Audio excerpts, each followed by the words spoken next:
கிரியா பாபாஜி நம ஓம். ஆன்மீக அன்பர்களுக்கு அநேக நமஸ்காரங்கள். எல்லோரும் நலமாக இருப்பீர்கள் என்று நினைக்கிறேன்.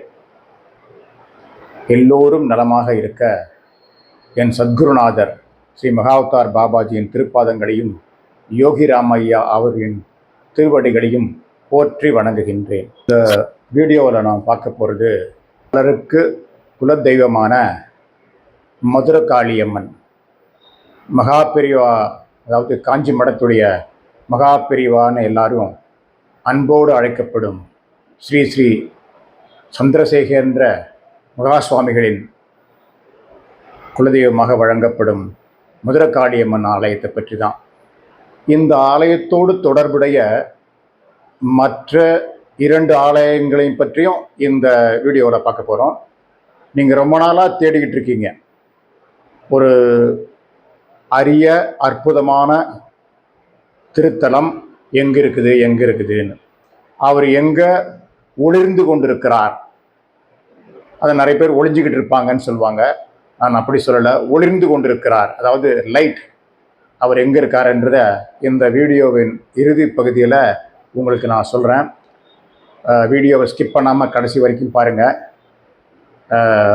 அரிய தகவல்கள் நிறைந்த இந்த வீடியோ எல்லோருக்கும் பயன்படும். இந்த 3 திருத்தலங்களுக்கும் ஒரே நாள் போய் தரிசித்துட்டு வருவது ரொம்ப சிறப்பான விஷயம். அதாவது ஒரு நாள் லீவ் போட்டு, அதாவது லீவு நாளில் கூட இந்த திருத்தலத்தை போய் தரிசிக்கலாம். 3 திருத்தலங்கள் இருக்குது. அது 3 ஒன்றுக்கு ஒன்று தொடர்புடைய திருத்தலங்கள்.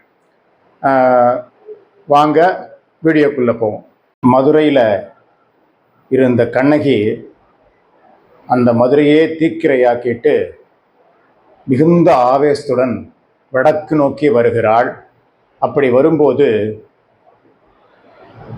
முருகப்பெருமான் அவளுக்கு அருட்காட்சி தந்து, இந்த திருத்தலத்தில் போய் நீ தங்கிரு அப்படின்னு அருளுகிறார். அவரின் வேண்டுகோளை ஏற்று கண்ணகி மதுரகாளியம்மன் இருக்கும், அதாவது மதுரகாளியம்மன்னா திருவாச்சூரில் செல்லியம்மன் அப்படின்னு சொல்லுவாங்க, அந்த திருத்தலத்துக்கு அங்கே போகிறாங்க, இரவு தங்குறாங்க. அப்போ அந்த செல்லியம்மன் வந்து என்னை ஒரு மந்திரவாதி துன்புறுத்துறான் அப்படின்னு கண்ணகியிடம் முறையிடுகிறாள். அந்த கண்ணகி அதை கேட்டு நான் அதை சரி பண்ணுறேன் அப்படின்னு சொல்லிடுவா. கண்ணகியோட குலதெய்வம் மதுரையில் வீற்றிருக்கும் காளி. அந்த காளியின் துணையோட கண்ணகி அந்த மந்திரவாதியை துவம்சம் செய்து அவளை சமாதியாக்கிறாரு. இந்த கண்ணகி இது மாதிரி பண்ண உடனே செல்லியம்மனுக்கு ரொம்ப மிகுந்த சந்தோஷம் அடைந்து நீ இங்கேயே தங்கி இருக்கும்படி வேண்டுகிறாள். இந்த சமயத்தில் தான் நீ வந்து இங்கேயே இரு, நான் பக்கத்தில் இருக்க பெரியசாமி மலையில் போய் தங்கிக்கிறேன் அப்படின்னு சொல்லிட்டு கண்ணகி இங்கேயே தங்கும்படி சொல்கிறாள். இந்த ஊருக்கு மதுரையிலிருந்து காளி கண்ணகி ரூபத்தில் வந்து அந்த மந்திரவாதியை வதம் செய்தனால மதுரகாளியம்மன் பேர். திருவாச்சூர் மதுரகாளியம்மன் திருத்தலத்தில் ஒரு விசேஷம் என்னன்னா, நிறைய பேருக்கு அந்த அம்பாள் வந்து குலதெய்வம். அவங்கெல்லாம் என்ன பண்ணுறாங்கன்னா, மாவிளக்கு வந்து போட்டு வழிபடுறாங்க, அதாவது நேர்த்திக்கடன் செலுத்துகிறாங்க. மாவிளக்கு போடுறதுக்கு மாவாங்க இடிச்சு தரத்துக்கு உரல் எல்லாமே இருக்குது. அதுக்கு உங்களால் இடிக்க முடியலன்னா அதை இடித்து கொடுக்கறதுக்கு பணியாட்கள் இருக்கிறாங்க.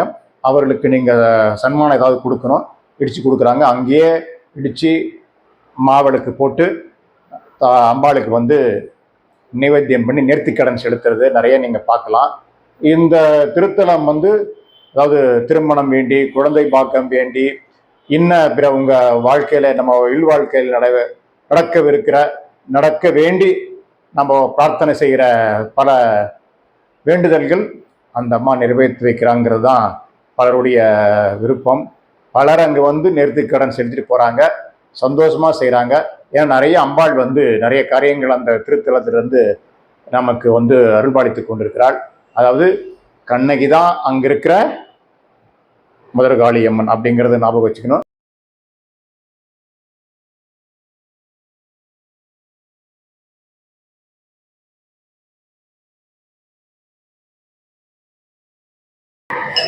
பெரம்பலூர் மாவட்டம் சிறுவாச்சூர் கிராமம் அமைந்திருக்கும் ஸ்ரீ மதுரகாளியம்மன் ஆலயம் சிறுவாச்சூர்.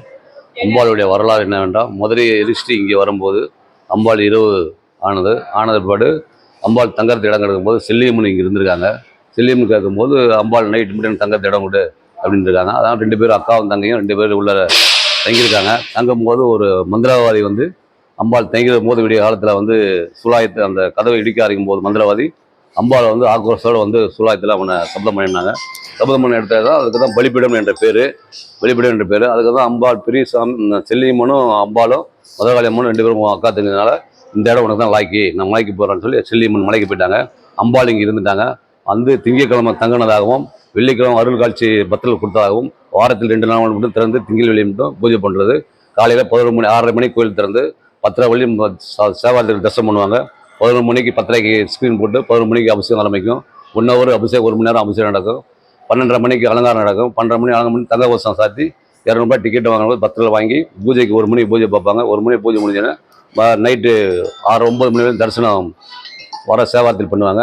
நைட்டு மூடிடுவோம். வாரத்தில் வந்து திங்கள் வெள்ளி மட்டும் திறப்போம். மற்ற நாள் விசேஷ நாளில் வந்து அமாவாசை பௌர்ணமிக்கு, ஆடி 18, தைப்பூசம், தை 1, சித்திரை 1, வைகுண்ட ஏகாதசி, மாரியில் 1, மகா சிவன் ராத்திரி, நவராத்திரி 10 நாள், அதில் சிவன் நவராத்திரி 10 நாள், திருவிழா வந்து மே மாதத்தில் வந்து ஒரு 10 நாள் சிறப்பாக நடக்கும். அது மாதிரி வேண்டுதல் வந்து உங்களுக்கு வந்து குழந்தை இல்லாதவங்க, இது மாதிரி தொழில் செய்கிறவங்க வந்து அம்பாளை வேண்டிட்டாங்கன்னா ஒரு வாரத்திலே 2 வாரத்திலே அவங்களுடைய காரியம் நிறைவேற்றும். அது மாதிரி வயிறு ஒழிக்கிறவங்க குழந்தைலாங்க வந்து வேண்டி தூக்கிட்டு சோழமுத்தி அம்மன் கோயில் இருக்குது, சோழமுத்தி அம்மன் கோயில் இருக்குது. அந்த கோயிலில் போயிட்டு குழந்தைலாங்க வந்து அவங்க முந்தானியை கிழிச்சு தூக்கி கட்டி போட்டாங்கன்னா ஒரு மாதமோ ஒரு 3 மாதத்துலேயே அவங்களுடைய புத்திர பாக்கியம் வந்து உருவாகிடும். அது மேலே வந்து இங்கே மாவளுக்கு வந்து வயிற்று வலி தான், மாவளத்தில் வந்து மேலே கீழே படுத்து மேற்கில் தலையை வச்சு மேலே வயிற்றில் வந்து மாவளுக்கு ஏற்றுவாங்க. ஏற்றும்போது அவங்களுடைய காரியமும் நிறைவேறிடும். அது தொழில் பண்ணுறவங்களுக்கும் சீட்டெழுதி பெரியசாமி கோயிலில் போய் சீட்டெழுதி கட்டினா ஒரு மாதத்துக்கு 3 மாதத்துலேயே அவங்க தொழிலே வந்து நிறுத்தி சிறப்பாக நடைபெறும்.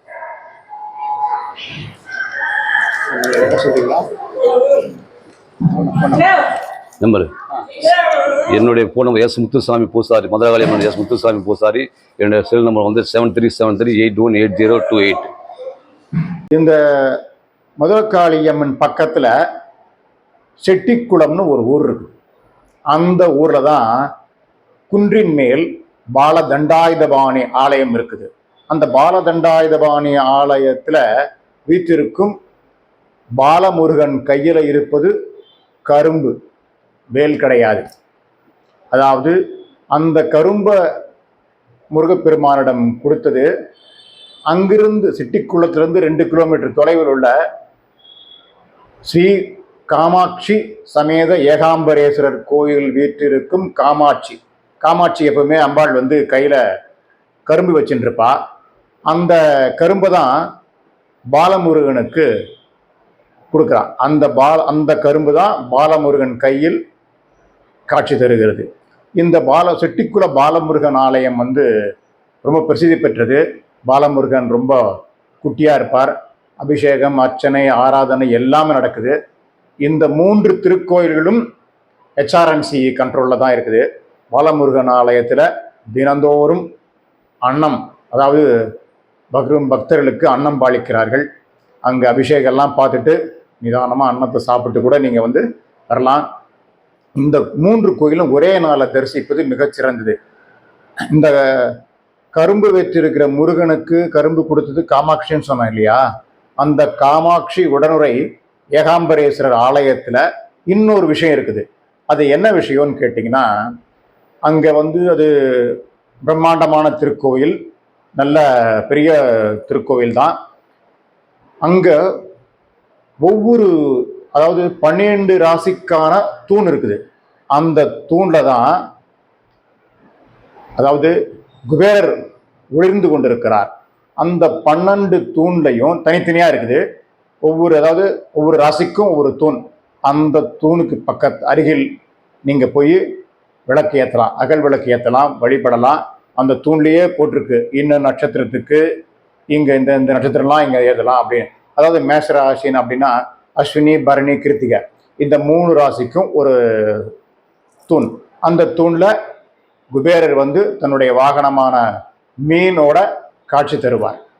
அந்த இடத்துல நீங்கள் உங்கள் வேண்டுதல் நிறைவேற அகல் விளக்கு போட்டு பிரார்த்தனை செய்யலாம். ஒவ்வொரு ராசிக்கும் ஒவ்வொரு தூண் இருக்குது. அது மட்டும் இல்லாமல் ஒரு குறிப்பிட்ட நாளில் குபேரருக்கு ஹோமம் யாகமெல்லாம் நடைபெறுது.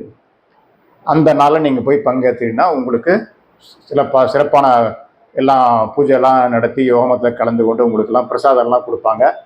இது இந்த நடைமுறை இந்த 3 திருத்தலங்களும் அருகருகே உள்ளது. அதாவது திருச்சியிலிருந்து ஒரு 50 கிலோமீட்டர் தொலைவிட சிறுவாச்சூர்ல மதுரகாளியம்மனை தரிசித்துட்டு ஒரு 16 கிலோமீட்டர் தொலைவில் இருக்கிற செட்டிக்குளத்துல ஒரு குன்றின் மேல் ஒரு 150 படி தான் இருக்கும். வண்டி வாகனம் எல்லாம் 2 வீலர் கார் எல்லாம் மேலேயே போகுது.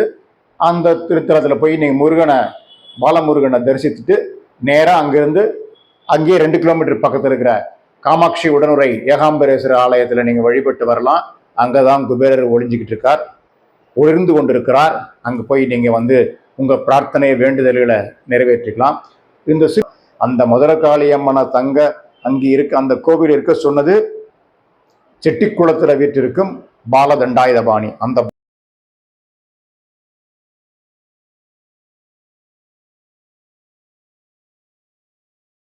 பாலதண்டாயுதபாணி கையில் இருக்கிற கரும்பு கொடுத்தது பக்கத்தில் 2 கிலோமீட்டர் தொலைவில் இருக்கும் ஏகாம்பரேஸ்வரர் ஆலயத்தில் வீட்டிற்கும் ஸ்ரீ காமாட்சி அன்னை. அந்த காமாட்சி அம்பாள் தான் பாலமுருகனுக்கு கையில் கரும்பை கொடுத்துருக்காங்க. இதை நீங்கள் அந்த திருத்தலத்தில் போய் தரிசித்து உங்கள் வேண்டுதல்கள் எல்லாத்தையும் நிறைவேற்றிக்கலாம்.